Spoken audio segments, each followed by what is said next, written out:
ಸಾಧಕರ ಸಮಯ ಹೊಸ ಸಂಚಿಕೆಯಲ್ಲಿ ನಾನು ಅಕ್ಷಿತಾ. ಪ್ರತಿಯೊಬ್ಬ ವ್ಯಕ್ತಿಯಲ್ಲೂ ವಿವಿಧ ಕೌಶಲ್ಯಗಳಿರುತ್ತದೆ. ಅದನ್ನು ರೂಢಿಸಿಕೊಂಡು ಅದನ್ನು ವೃತ್ತಿಯನ್ನಾಗಿಸಿಕೊಳ್ಳುವುದು ಬಹಳ ಅಪರೂಪ. ಅಂತಹ ಒಬ್ಬ ಸಾಧಕಿ ಇಂದು ನಮ್ಮ ಜೊತೆಗಿದ್ದಾರೆ. ಬೆಳ್ತಂಗಡಿ ತಾಲೂಕಿನ ಕನಾಜಿಯ ಲಾಯಿಲಾದ ಚಂದ್ರಶೇಖರ ಆಚಾರ್ಯ ಸರಸ್ವತಿ ಆಚಾರ್ಯ ಇವರ ಮುದ್ದಿನ ಮಗಳು. ಪೆನ್ಸಿಲ್ ಆರ್ಟ್, ಮಂಡಲ ಆರ್ಟ್ ಹಾಗೂ ಬೇರೆ ಬೇರೆ ಆರ್ಟ್ಗಳನ್ನು ಕರಗತ ಮಾಡಿಕೊಂಡಿರುವ ಕಲಾವಿದ. ಇವರು India book of record, world record of ಇಂಡಿಯಾದಲ್ಲಿ ದಾಖಲೆಗಳನ್ನು ಗಳಿಸಿರುವ ಸುರಕ್ಷಾಚಾರ್ಯ. ಕೇವಲ 35 ನಿಮಿಷದಲ್ಲಿ 4 ಸೆಂಟಿಮೀಟರ್ ಕಾರ್ಡ್ಬೋರ್ಡ್ನಲ್ಲಿ ಡಾಟ್ ಮಂಡಲ ಆರ್ಟನ್ನು ರಚಿಸಿ ದಾಖಲೆಯನ್ನು ರಚಿಸಿದ್ದಾರೆ. ಇವರಿಗೆ ನಮ್ಮ ಈ ಕಾರ್ಯಕ್ರಮಕ್ಕೆ ಸ್ವಾಗತ. ಸೊ ನೀವಿವಾಗ ಚೈಲ್ಡ್ಹುಡ್ಡಿಂದನೂ ಇಲ್ಲಿ ತನಕ ನಿಮಗೆ ಆಸಕ್ತಿ ಇತ್ತು. ಸೊ ಅದು ನಿಮ್ಮ ವೃತ್ತಿ ಜೀವನಕ್ಕೆ ಹೇಗೆ ಪರಿವರ್ತನೆ ಆಯಿತು? ಮುಂಚೆಯಿಂದ ಕೂಡ ನನಗೆ ಆರ್ಟಲ್ಲಿ ಇಂಟ್ರೆಸ್ಟ್ ಇರೋದ್ರಿಂದ ಬಹುಶಃ ನಾನು ಬ್ಯಾಂಗ್ಳೂರಲ್ಲಿ ವರ್ಕಲ್ಲಿ ಏನಂದರೆ ವರ್ಕ್ ಮಾಡ್ತಾಯಿದ್ದೆ ಬ್ಯಾಂಗ್ಳೂರಲ್ಲಿ. ಡಿಗ್ರಿ ಆಗಿ ನಾನು ಹೋದ್ಮೇಲೆ ಆಮೇಲೆ ಕೊರೋನಾ ಬಂದಾದ್ಮೇಲೆ ನಮ್ಮ ಮನೇಲಿ ಎಲ್ಲರೂ ಮನೇಲಿ ಇದ್ದಿದ್ದರಿಂದ ನಾನು ಏನು ಮಾಡಿದೆ ಅಂದರೆ ನಾನು ಮೊದಲು ಆರ್ಟ್ ಮಾಡಿರೋದ್ರಿಂದ ನನಗೆ ಅದನ್ನು ಮಾಡಬೇಕಂತ ಅನಿಸ್ತು. ಯಾಕಂದರೆ ಸುಮ್ಮನೆ ಕೂತ್ಕೊಳ್ಳೋದಕ್ಕೆ ಟೈಮ್ ಪಾಸ್ ಆಗ್ತದೆ. ಅದಕ್ಕೋಸ್ಕರ ನಾನು ಮಂಡಲ ಆರ್ಟ್ ಗೂಗಲಲ್ಲಿ ಸರ್ಚ್ ಅಂದರೆ ಯೂಟ್ಯೂಬ್ ನೋಡಿ ನಾನು ಡಾಟ್ ಮಂಡಲ ಆರ್ಟ್ ಕಲ್ತಿರೋದು. ಅದು ಬಹುಶಃ ಅದರಲ್ಲಿ ಇಂಟ್ರೆಸ್ಟ್ ಜಾಸ್ತಿ ಆಯಿತು ನನಗೆ ಮಂಡಲ ಆರ್ಟ್ ಮಾಡ್ಬೇಕಾದ್ರೆ. ಅಂದರೆ ನಾನು ಇನ್ನೊಂದು ಹೇಳಲಿಕ್ಕೆ ಇಷ್ಟಪಡ್ತೇನೆ. ಒಬ್ಬರು ನವ್ಯ ಹೊಳ್ಳ ಅಂತ SDM ಸ್ಟೂಡೆಂಟೆ, ಅವರು ಓಲ್ಡ್ ಸ್ಟೂಡೆಂಟೆ. ಅವರು ಏನಂದರೆ ನಾನು ಸರ್ಚ್ ಮಾಡಿ ಮಂಡಲ ಆರ್ಟ್ ಬಗ್ಗೆ ನಾನು ಸರ್ಚ್ ಮಾಡಿ ಅದಾದ್ಮೇಲೆ ಒಂದು ವಾರ ನಂತರ ಅವರು ಸ್ಟೇಟಸ್ ಹಾಕಿದ್ರು ಮಂಡಲ ಆರ್ಟ್ ಅವ್ರು ಮಾಡಿರೋದ್ರಂದು. ಅವರು ಕೂಡ ಫಸ್ಟ್ ಅಟೆಂಪ್ಟ್ ಅಂತ ಹಾಕಿದ್ರು. ನಾನು ಅವ್ರ ಹತ್ರ ಕೇಳಿದೆ, ಅಕ್ಕ ನಾನು ಕೂಡ ಇದು ಟ್ರೈ ಮಾಡ್ಬೇಕಂತ ನನಗಿತ್ತು, ನನಗೆ ಹೇಗೆ ಅದರ ಟೂಲ್ಸ್ ಅದು ಹೇಗೆ ಮಾಡೋದು ಅಂತ ನನಗೂ ಕೂಡ ಹೇಳಿ ಅಂತ. ಅವರು ಅಮೆಝಾನಲ್ಲಿ ಅದಕ್ಕೆ ಏನು ಬೇಕೋ ಅದು ಲಿಂಕ್ ಎಲ್ಲ ಕಳಿಸಿದ್ರು. ಅದಾದಮೇಲೆ ಟೂಲ್ಸ್ ಬಂತು. ಅದಾದಮೇಲೆ ನಾನು ಮಾಡಬೇಕಂತ ಕೂತಿರೋದು. ನಾನು ಸ್ಟಾರ್ಟಿಂಗ್ ಅದು ಮಾಡಿ ನಾನು ಫಸ್ಟ್ ಅಟೆಂಪ್ಟನ್ನು ನಾನು ಅವ್ರಿಗೆ ಕಳಿಸಿದ್ದೆ, ಅಕ್ಕ ನೋಡಿ ಅಕ್ಕ ನಾನು ಮಾಡಿದ್ದೇನೆ, ಇದು ಹೇಗಾಗಿದೆ ಅಂತ. ಅವ್ರು ಏನಂದ್ರು ಅಂದರೆ, ನೀನು ಫಸ್ಟ್ ಅಟೆಂಪ್ಟಲ್ಲಿ ಅದಷ್ಟು ಪರ್ಫೆಕ್ಟ್ ಬಂದಿದೆ ಅಂದರೆ ನೀನು ನೆಕ್ಸ್ಟ್ ಯಾಕೆ ಟ್ರೈ ಮಾಡ್ಬೋದು, ಟ್ರೈ ಮಾಡು. ಬಹುಶಃ ಅವರ ಮಾತುಗಳು ನನಗೆ ರೋಲ್ ಮಾಡೆಲ್ ಆಯಿತು. ಮಾಡಬೇಕು ಅಂತ ಇಂಟ್ರೆಸ್ಟ್ ಮಾಡಬೇಕು ಅಂತ ಆಯಿತು, ನನಗೆ ಆಸಕ್ತಿ ಬಂತು. ಸೊ ಇವಾಗ 3 ಆರ್ಟ್ಗಳಿದೆ, ಅಂದರೆ ಪೆನ್ಸಿಲ್ ಆರ್ಟ್ ಆಗಿರ್ಬೋದು, ಲೀಫ್ ಆರ್ಟ್, ಮಂಡಲ ಆರ್ಟ್. ಸೊ ಇದರಲ್ಲಿ ನಿಮಗೆ ಇಷ್ಟವಾಗಿರೋ ಆರ್ಟ್ ಯಾವುದು? ಮಂಡಲ ಆರ್ಟೆ ನನಗೆ ತುಂಬ ಇಷ್ಟ ಆಗಿರೋದು. ಮಂಡಲ ಆರ್ಟೆ ನನಗೆ ಹೇಗಂದರೆ, ನಾನು ಒಂದು ಆರ್ಟ್ ಮಾಡಿದರೆ ನನಗೆ ನಾನು ಕಂಟಿನ್ಯೂ ಮಾಡ್ಲಿಕ್ಕೆ, ಅಂದರೆ ಒಂದಕ್ಕೆ ನಾನು ಕೂತ್ಕೊಳ್ಳಲ್ಲ, ಅಂದರೆ ಸ್ಟಿಕ್ ಆನ್ ಆಗಲ್ಲ. ಎಲ್ಲದಕ್ಕೂ ನಾನು ನನಗೆ ಯಾವುದೇ ಆರ್ಟ್ ನೋಡಿ ನಾನು ಟ್ರೈ ಮಾಡಬೇಕು. ಟ್ರೈ ಮಾಡೋದ್ರಲ್ಲಿ ಏನೋ ತಪ್ಪಿಲ್ಲ ಅಲ್ಲ. ನಾನು ಅದ್ರ ಜೊತೆ ಈಗ ಮಂಡಲ ಆರ್ಟ್ ಆಗಲಿ, ವಾಲ್ ಆರ್ಟ್ ಆಗಲಿ, ಲಿಪ್ಪನ್ ಆರ್ಟ್ ಆಗಲಿ, ಸುಮಾರು ಬಗೆಯ ಲಿಪ್ಪನ್ ಆರ್ಟ್, ಮೊಸೈಕ್ ಮಂಡಲ ಅಂತ ಇದೆ, ಸುಮಾರು ನಾನು ಟ್ರೈ ಮಾಡಿದ್ದೇನೆ. ಅಥವಾ ಕ್ರಾಫ್ಟ್ಗಳಾಗಿ ಈ ಪೇಪರ್ನ ರೋಲ್ ಮಾಡಿ ಅದರಲ್ಲಿ ಮನೆ ಮಾಡುವಂಥದ್ದಾಗಲಿ, ಅಥವಾ ಟಿಶ್ಯೂ ಪೇಪರಲ್ಲಿ ಅದರಲ್ಲಿ ಏನಾದರೂ ಕ್ರಾಫ್ಟ್ ಮಾಡೋದ್ರಾಗಲಿ, ಪೂಕಳಮ್ಮ ಆಗಲಿ, ನನಗೆ ಅದು ಮಾಡಬೇಕು ಅನ್ನೋ ಒಂದು ಉತ್ಸಾಹ ಇರೋದ್ರಿಂದ ನಾನು ಅದನ್ನೆಲ್ಲ ಟ್ರೈ ಮಾಡ್ತಾ ಬಂದೆ. ನನಗೆ ಒಂದೇ ಆರ್ಟ್ ಕಲಿಬೇಕಂತ ನನಗಿಲ್ಲ, ಪ್ರಾಕ್ಟೀಸ್ ಮಾಡಬೇಕು, ಬೇರೆ ಬೇರೆ ಟ್ರೈ ಮಾಡಬೇಕು ಅಂತ ನನಗಿದೆ. ಬಹುಶಃ ಅದು ಎಲ್ಲ ಹೆಲ್ಪ್ ಆಯಿತು. ಕಲಿಬೇಕು ಅನ್ನೋ ಆಸಕ್ತಿ ಬಹುಶಃ ನನ್ನ ಸಾಧನೆಗೆ ಅದೊಂದು ಹಾದಿ ಆಯಿತು ಅಂತ ಹೇಳ್ತೇನೆ. ಸೊ ಟೋಟಲ್ ಆಗಿ ಒಂದು ಸಕಲ ಕಲಾವಲ್ಲಭೆ ಅಂತ ಹೇಳ್ಬೋದು. ಹಾಗೆ ನಿಮ್ಮ ಈ ಒಂದು ಆರ್ಟ್ ನೀವು ಕಲಿಯೋದಕ್ಕೆ ಸ್ಟಾರ್ಟ್ ಮಾಡಿದಾಗ ನಿಮ್ಮ ಪೇರೆಂಟ್ಸ್ ಹೇಗೆ ಸಪೋರ್ಟಿವ್ ಆಗಿದ್ರು? ಬೇರೆ ಬೇರೆ ಪೇರೆಂಟ್ಸ್ ಎಲ್ಲ ಹೇಗೆ ಅಂದರೆ ಇಲ್ಲ ಬೇಡ ಅಂತೆಲ್ಲ ಹೇಳೋದುಂಟು. ಸೊ ನಿಮ್ಮ ಪೇರೆಂಟ್ಸ್ ಹೇಗೆ ಸಪೋರ್ಟಿವ್ ಆಗಿದ್ರು? ನಾನು ಮುಂಚೆ ಈ ಸಣ್ಣ ಸಣ್ಣ ಕಾರ್ಟೂನ್ಸ್ ಆಗಲಿ ಅಥವಾ ದೇವರದ್ದೆಲ್ಲ ನಾನು ಸ್ಕೆಚಸ್ ಎಲ್ಲ ಮಾಡ್ತಿದ್ದೆ. ಆವಾಗ ನಾನು ಪೇರೆಂಟ್ಸಿಗೆ ತೋರಿಸುವಾಗ ಅವರಿಗೆ ಖುಷಿ ಆಗ್ತಿತ್ತು. ನೋಡ್ತಿದ್ರು ಚೆಂದಾಗಿದೆ, ಬೇರೆ ಬೇರೆ ಟ್ರೈ ಮಾಡು, ಇದು ಮಾಡು ಅದು ಮಾಡು ಅಂತ ಹೇಳ್ತಿದ್ರು. ಅವರಿಗೆ ಅದರಲ್ಲಿ ಇಂಟ್ರೆಸ್ಟ್ ಇತ್ತು, ನನಗೆ ಇಂಟ್ರೆಸ್ಟ್ ಇತ್ತು, ಅವರಿಗೂ ಕೂಡ ಅದರಲ್ಲಿ ಇಂಟ್ರೆಸ್ಟ್ ಇತ್ತು. ಅವರು ಯಾವುದಕ್ಕೂ ನೀನು ಮಾಡಬೇಡ, ಇದು ನೀನು ಈಗ ನಾನು ಇದನ್ನೇ ವೃತ್ತಿಯಾಗಿ ತಗೊಂಡಿರೋದು ಕೂಡ ಅವರಿಗೆ ಅದೇನು ಬೇಜಾರಿಲ್ಲ. ಯಾಕಂದರೆ ಇದರಿಂದ ನನಗೆ ಆರ್ಟಿಂದ ನನಗೆ ರೆಕಗ್ನಿಷನ್ ಸಿಕ್ಕಿದೆ. ರೆಕಗ್ನಿಷನ್ ಸಿಕ್ಕೋದಕ್ಕಿಂತ ಕೂಡ ಜಾಸ್ತಿ ನನಗೆ ರೆಸ್ಪೆಕ್ಟ್ ಸಿಕ್ಕಿದೆ. ಅಂದರೆ ಈಗ ಹೊರಗಡೆ ಎಲ್ಲಾದರೂ ಪೇರೆಂಟ್ಸ್ ಹೋದರೆ ನೀವು ಸುರಕ್ಷಾ ಅವರ ಮಗಳ ಅದೆಲ್ಲ ಕೇಳುವಾಗ ಅವರಿಗೆ ಇನ್ನೂ ಖುಷಿ ಸಿಗ್ತದೆ. ಅದಕ್ಕಿಂತ ಖುಷಿ ಸಿಕ್ಕೋದಕ್ಕಿಂತ ಮುಂಚೆಯಿಂದನೂ ಅವ್ರು ನನಗೆ ಹೆಲ್ಪ್ ಅಂದರೆ ಸಪೋರ್ಟ್ ಮಾಡಿದ್ದಾರೆ. ಅವರ ಸಪೋರ್ಟಿಂದನೇ ನಾನು ಇಷ್ಟು ದೂರ ಬಂದಿದ್ದೇನೆ.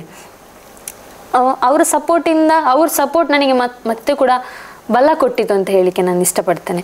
ಎಲ್ಲ ಪೇರೆಂಟ್ಸ್ ಕೂಡ ಅಷ್ಟೇ, ಸ್ಟೂಡೆಂಟ್ಗಳು ಈಗ ಅವರ ಮಕ್ಕಳಿಗೆ ಅವರಲ್ಲಿ ಏನು ಇಂಟ್ರೆಸ್ಟ್ ಇದೆ, ಅವ್ರು ಯಾವ ಇಂಟ್ರೆಸ್ಟಿಂಗ್ ಈಗ ಅವರ ಫೀಲ್ಡ್ ಯಾವುದು ಇಂಟ್ರೆಸ್ಟ್ ಫೀಲ್ಡ್ ಅದಕ್ಕೆ ಸಪೋರ್ಟ್ ಮಾಡಿದರೆ ಮಕ್ಕಳಿಗೆ ಅದು ಅವರು ನೆಕ್ಸ್ಟ್ ಅವರ ಕೆರಿಯರ್ ಬಿಲ್ಡ್ ಮಾಡಿ ಹೆಲ್ಪ್ ಆಗುತ್ತೆ ಅಂತ ಹೇಳ್ತೇನೆ ನಾನು. ಓಕೆ, ಇವಾಗ ನೀವು ಜಸ್ಟ್ 35 ಮಿನಿಟ್ಸಲ್ಲಿ ಆರ್ಟನ್ನು ಕಂಪ್ಲೀಟ್ ಮಾಡಿದ್ರಿ. ಸೊ ಆವಾಗ ನಿಮ್ಗೆ ಯಾವುದಾದ್ರೂ ಚಾಲೆಂಜಸ್ ಏನಾದರೂ ಬಂದಿತ್ತಾ? 35 ಮಿನಿಟ್ಸ್ ಅಂದರೆ 35 ಮಿನಿಟ್ಸಲ್ಲಿ ನಾನು ಪ್ರಾಕ್ಟೀಸ್ ಮಾಡಿದ್ದೆ. ನಾನು ಅಷ್ಟೇ ಟೈಮಿಗೆ ಕಂಪ್ಲೀಟ್ ಮಾಡಬೇಕು ಆರ್ಟ್ ಅಂತ. ನಾನು ಸ್ಮಾಲೆಸ್ಟ್ ಮಾಡಿರೋದ್ರಿಂದ ಅದೊಂದು ಚಾಲೆಂಜಿಂಗ್ ಅಂತಲೇ ಹೇಳ್ತಾನೆ. ಯಾಕಂದರೆ ನಾವು ಡಾಟ್ ಮಂಡಲ ಇಡುವಾಗ ನಾವು ಒಂದು ಡಾಟ್ ಇನ್ನೊಂದು ಡಾಟಿಗೆ ಟಚ್ ಆಗಬಾರ್ದು. ಈಗ ನಾವು ಟಚ್ ಆದರೆ ಅದು ಫುಲ್ ಒಂದೇ ಆಗಿ ಅದು ಫುಲ್ ಹಾಳಾಗ್ತದೆ. ಈಗ ನಾವು 2 ಡಾಟ್ ಹಾಕಿದರೆ ಆ 2 ಡಾಟ್ಗಳ ಮಧ್ಯೆ ಎಷ್ಟು ಗ್ಯಾಪ್ ಇರುತ್ತೋ, ಈಗ ನಾವು ಒಂದು ಸರ್ಕಲ್ ಮಾಡ್ತೇವೆ ಅಂತ ಹೇಳಿದ್ರೆ ಅದು ಫುಲ್ ಕಂಪ್ಲೀಟ್ ಸರ್ಕಲಲ್ಲಿ ಒಂದೊಂದು ಡಾಟಿಗೆ ಮಿಡಲ್ ಎಷ್ಟು ಗ್ಯಾಪ್ ಇರಬೇಕು ಅದೇ ಥರ ಗ್ಯಾಪ್ ಇರಬೇಕು, ಇಲ್ಲದ್ರೆ ಅದು ಚೆನ್ನಾಗಿ ಕಾಣಿಸಲ್ಲ. ಸೊ ಇದನ್ನ ನೀವು ರೆಡಿ ಮಾಡಬೇಕಾದ್ರೆ ಪೇಷನ್ಸ್ ತುಂಬಾನೇ ಇಂಪಾರ್ಟೆಂಟ್ ಅಲ್ವಾ? ಸೊ ನಿಮಗೆ ಯಾವುದಾದ್ರೂ ಒಂದು ಚಾಲೆಂಜ್ ಬಂದಿದೆಯಾ, ಲೈಕ್ ನಿಮ್ಮ ಪೇಷನ್ಸ್ಗೆ ಹಾಳಾಗೋ ಥರ? ಒಂದು ಇನ್ಸಿಡೆಂಟ್ ಹೇಳ್ತೇನೆ. ಈಗ ಸೆಕೆಂಡ್ ಅಟೆಂಪ್ಟ್ ನಾನು ಮಾಡ್ತಾ ಇರ್ಬೇಕಂದ್ರೆ ಫಸ್ಟ್ ಮಾಡಿ ಓಕೆ ಅವ್ರ ಅಕ್ಕ ಚೆನ್ನಾಗಿದೆ ಅಂತ ಹೇಳಿದ್ರು, ನೆಕ್ಸ್ಟ್ ಟ್ರೈ ಮಾಡಬೇಕು ಅಂತ ಒಂದು ಟ್ರೈ ಮಾಡಬೇಕಾ ಏನಂದರೆ ಟೇಬಲಿಂದ ಅದು ಫುಲ್ ಕೆಳಗೆ ಬಿತ್ತು. ಅದು ಫುಲ್ MDF ಬೋರ್ಡೆ ಕೆಳಗೆ ಬಿತ್ತು. ಕೆಳಗೆ ಬಿದ್ದು ಅದು ಫುಲ್ ಸ್ಪ್ರೆಡ್ ಆಯಿತು. ಈಗ ನಾವು ಈಗ ಮಂಡಲ್ ಆರ್ಟ್ ಮಾಡಿದರೆ ಅದು ಡ್ರೈ ಆಗಲಿಕ್ಕೆ ಒಂದು 30 ಮಿನಿಟ್ಸ್ ಆದರೂ ಬೇಕು, 35-40 ಮಿನಿಟ್ಸ್ ಆದರೂ ಡ್ರೈ ಆಗಲಿಕ್ಕೆ ಬೇಕು. ಇದು ಡ್ರೈ ಆಗಿರಲಿಲ್ಲ, ನಾನು ಮಾಡ್ತಾ ಇರ್ಬೇಕಾದ್ರೆ ಬಿದ್ದಿರೋದು. ಏನಾಯ್ತು ಅಂದರೆ ಇದು ಬಿದ್ದದೊಂದು ಬೇಜಾರಿದೆ, ನನ್ನ ಕೈ ತಪ್ಪಿ ಬಿತ್ತಲ್ಲ ಅಂತ. ಮತ್ತೆ ಏನಂದರೆ ನನಗೆ ಅದು ಮಾಡಲೇಬೇಕು ಅಂತ ಇತ್ತು. ನಾನು ಬೆಳಗ್ಗೆ ಅದು ಕೂತಿದ್ದು, ಅದು ಸ್ವಲ್ಪ ಒಂದು 11-12 ಗಂಟೆಗೆ ಬಿತ್ತು, ಅದು ಹಾಳಾಯಿತು. ಮತ್ತು ನಾನು ಅದನ್ನು ರೀವರ್ಕ್ ಮಾಡಿ ಫುಲ್ ಬ್ಲ್ಯಾಕ್ ಪೇಂಟ್ ಹೊಡೆದು ಮತ್ತೆ ಸ್ಟಾರ್ಟಿಂಗಿಂದ ಮಾಡಿ ಅದೇ ನಾನು ಅದನ್ನು ಕಂಪ್ಲೀಟ್ ಮಾಡಿದ್ದೇನೆ. ಯಾಕಂದರೆ ಆರ್ಟ್ಗಳಲ್ಲಿ ಅದು ಪೇಷನ್ಸ್ ಕೊಡ್ತದೆ. ಪೇಷನ್ಸ್ ಇಲ್ಲ ಅಂದರೆ ಈಗ ನಾವು ಅದೀಗ ಬಿತ್ತೋಯ್ತು ಆ ಸಾಲಿ ಇನ್ನು ಮಾಡೋದು ಬೇಡ ಅಂತ ಹೋದರೆ ಅದು ಆಗೋದಿಲ್ಲ, ಅದು ಕಂಪ್ಲೀಟ್ ಆಗೋದಿಲ್ಲ. ಮೇಯ್ನ್ ಆರ್ಟಿಸ್ಟ್ಗಳಿಗೆ ಪೇಷನ್ಸ್ ಬೇಕು.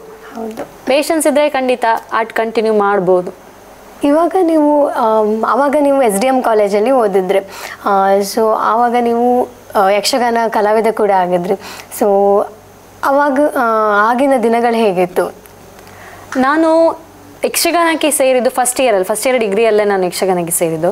ನನ್ನ ಗುರುಗಳು ಅರುಣ್ ಕುಮಾರ್ ಧರ್ಮಸ್ಥಳ ಅಂತ, ಈಗ ಕೂಡ ಅವರು ಯಕ್ಷಗಾನ ಗುರುಗಳಾಗಿ ಸೇವೆ ಸಲ್ಲಿಸ್ತಾ ಇದ್ದಾರೆ.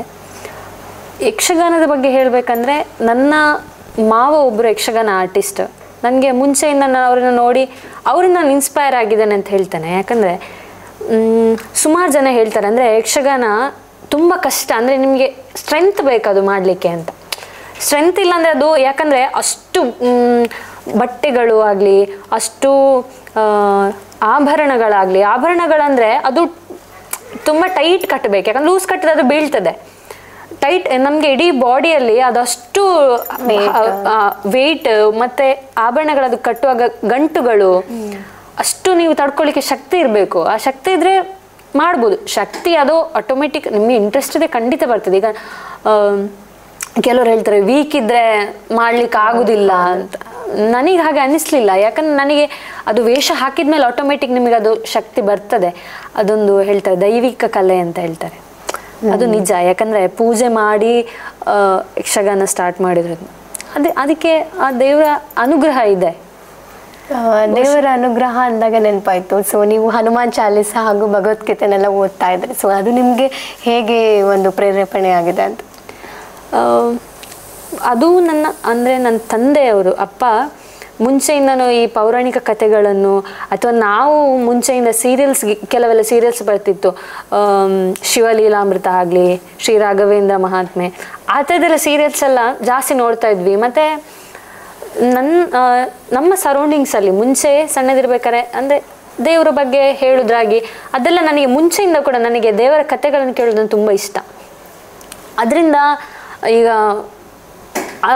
ಅದರಿಂದ ನನಗೆ ಈ ಭಗವದ್ಗೀತೆ ಆಗಲಿ, ಹನುಮಾನ್ ಚಾಲೀಸ ಓದಬೇಕು. ನಾನು ಸ್ಟಾರ್ಟ್ ಮಾಡಿದೆ ಹನುಮಾನ್ ಚಾಲೀಸ ಓದಬೇಕಂದ್ರೆ ಡೈಲಿ ಹನುಮಾನ್ ಚಾಲೀಸ ಓದ್ತಾ ಇದ್ದೇನೆ.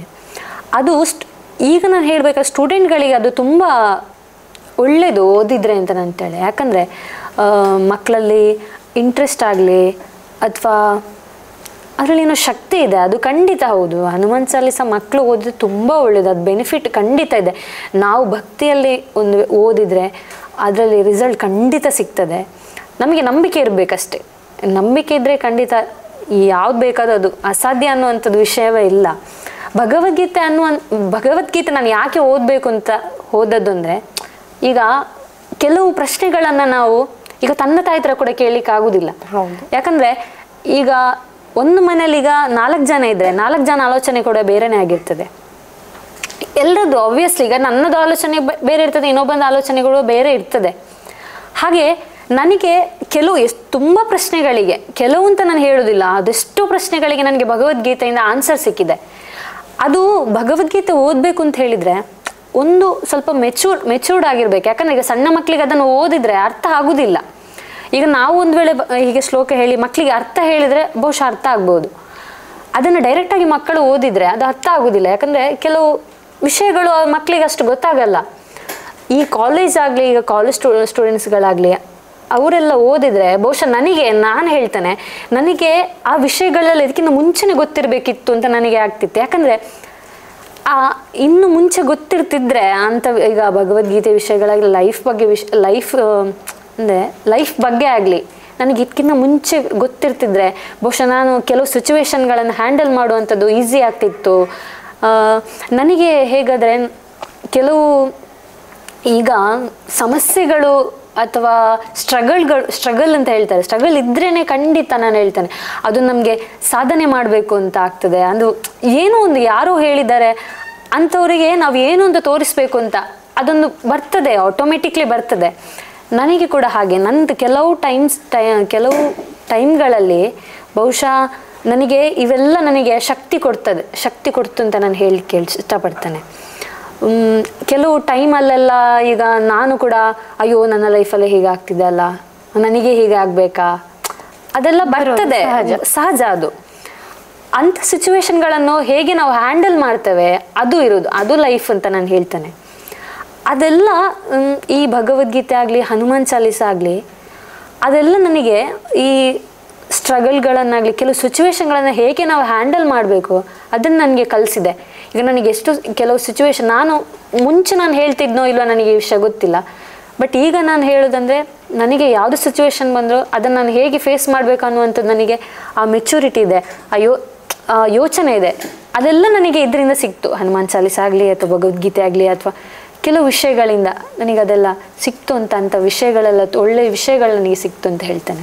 ಅಂದರೆ ನಿಮ್ಮ ವರ್ಲ್ಡ್ ರೆಕಾರ್ಡ್ ಮಾಡಲಿಕ್ಕೆ ಇದು ಕೂಡ ಒಂದು ಹೆಲ್ಪ್ ಆಗಿದೆ. ಹಾಗೆ ನೀವು ಇದರ ಜೊತೆಗೆ ಭಜನೆಯನ್ನು ಹೇಳ್ಕೊಡ್ತಿದ್ದೀರಾ ಬೆಳ್ತಂಗಡಿ ಸರೌಂಡ್ಸ್ ಇರೋ ಮಕ್ಕಳಿಗೆ. ಸೊ ಎಷ್ಟು ಸ್ಟೂಡೆಂಟ್ಸ್ಗೆ ನೀವು ಹೇಳ್ಕೊಟ್ಟಿದ್ದೀರಾ, ಮತ್ತು ಇದ್ರ ಜೊತೆ ಆರ್ಟನ್ನು ನೀವು ಹೇಗೆ ಮ್ಯಾನೇಜ್ ಮಾಡ್ತೀರಾ? ನಾನು ಇವಾಗ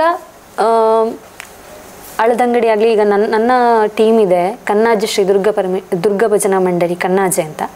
ಅಲ್ಲಿ ಅದು ನನ್ನ ಟೀಮ್. ಯಾಕಂದರೆ ನಾನು ಸ್ಟಾರ್ಟ್ ಮಾಡಿದ್ದು ಅಲ್ಲೇ ಒಂದು 45 ಮಕ್ಕಳಿಗೆ ನಾನು ಭಜನೆ ಹೇಳಿಕೊಡ್ತಾ ಇದ್ದೆ. ಅದು ಮುಂದುವರಿತಾ ನನಗೆ ಅಂದರೆ ಭಜನೆ ಅನ್ನುವಂಥದ್ದು ಮಕ್ಕಳಿಗೆ, ಈಗಿನ ಜನ್ರೇಷನ್ ಮಕ್ಕಳಿಗೆ ಬೇಕು ಅಂತ ಹೇಳ್ತಾನೆ. ನಮ್ಮ ಈಗ ಸನಾತನ ಧರ್ಮ ಆಗಲಿ ಅಥವಾ ಪೌರಾಣಿಕ ವಿಷಯಗಳೆಲ್ಲ ಆಗಲಿ ಅದೆಲ್ಲ ಈಗಿನ ಮಕ್ಕಳಿಗೆ ಅದು ವಿಷಯ ಗೊತ್ತಿರಬೇಕು. ಅದು ಗೊತ್ತಿದ್ದರೆ ಮಕ್ಕಳು ಕೆಲವು ಈಗ ಸ್ಕೂಲ್ಗಳಲ್ಲೇ ಆಗಲಿ, ನಾನು ಇನ್ನೊಂದು ಹೇಳ್ತೇನೆ, ನಮ್ಮ ಟೀಮ್ನ ಮಕ್ಕಳೇ ಆಗಲಿ ಕೆಲವು ಪೇರೆಂಟ್ಸ್ಗಳು ಹೇಳ್ತಾರೆ ಅವನು ಭಜನೆಗೆ ಬಂದ ಮೇಲೆ ಸ್ವಲ್ಪ ಚೇಂಜ್ ಆಗಿದ್ದಾನೆ.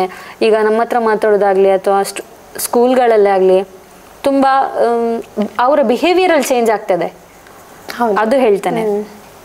ಮತ್ತು ನಾನು ಇದ್ರ ಜೊತೆಗೆ ಅಂದರೆ ನನ್ನ ಟೀಮಲ್ಲಿ ಕಳಿಸೋದ್ರ ಜೊತೆಗೆ ನಾನು ಅಳದಂಗಡಿ, ಪುಂಚಲ್ಕಟ್ಟೆ, ಮಡಂತ್ಯಾರ್ ಇಲ್ಲಿನ ಟೀಮ್ಗಳಿಗೂ ಕಳಿಸ್ತೇನೆ. ಒಟ್ಟು ಇಲ್ಲಿ ತನಕ ಒಂದು 200+ 250+ ಮಕ್ಕಳಿಗೆ ನಾನು ಇದು ಭಜನೆ ಹೇಳ್ತಾ ಇದ್ದೇನೆ. ಮಂಡಲ ಆರ್ಟ್ನಲ್ಲಿ ವರ್ಲ್ಡ್ ರೆಕಾರ್ಡ್ ಆಫ್ ಇಂಡಿಯಾವನ್ನು ಮಾಡಿದ್ದೀರಾ. ಸೊ ಇದೇ ಥರ ದಾಖಲೆಗಳನ್ನು ನೀವು ಮಾಡ್ತಾ ಇರಿ. ಹಾಗೆ ಯುವ ಜನತೆಯಲ್ಲಿ ಈ ಥರ ರೆಕಾರ್ಡ್ ಮಾಡಬೇಕು ಅಂತ ಏನಾದರೂ ಇದ್ದರೆ ಅವರು ನಿಮ್ಮ ಗೈಡ್ಲೈನ್ಸಿಂದ ಇನ್ಸ್ಪಿರೇಷನ್ ಆಗಿ ಇದನ್ನು ಮಾಡಲಿ. ಅದಲ್ಲದೆ ಇಷ್ಟೊತ್ತು ನಮ್ಮ ಜೊತೆ ಇದ್ದಂತಹ ನಮಗೆ ಥ್ಯಾಂಕ್ ಯು. ಸಾಧಕರ ಸಮಯ ಮುಂದಿನ ಸಂಚಿಕೆಯಲ್ಲಿ ಮತ್ತೊಂದು ಪ್ರತಿಭೆ ಜೊತೆ ನಾವು ಬರ್ತಿದ್ದೀವಿ. ಧನ್ಯವಾದಗಳು.